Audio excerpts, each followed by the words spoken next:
Sorry ganggu Okay. Okey, saya ada RM100. Ya, Kalau you jawab dalam soalan dalam masa 30 second, RM100 milik you. ya, boleh. Okey? Boleh. Sudah sedia Ya. Okey. Ni jawab soalan dia. Pegang. Ampam. Okey, sabar. 30 second bermula sekarang. 9 plus 5 equal to.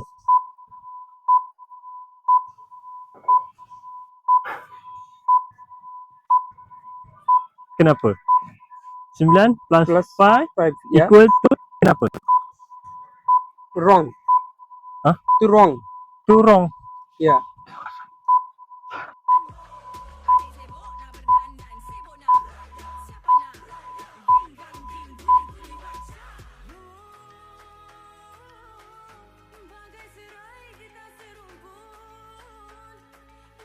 So tadi mic problem. So siapa yang tahu jawapan ni korang boleh komen dekat bawah. Berapa? Okey?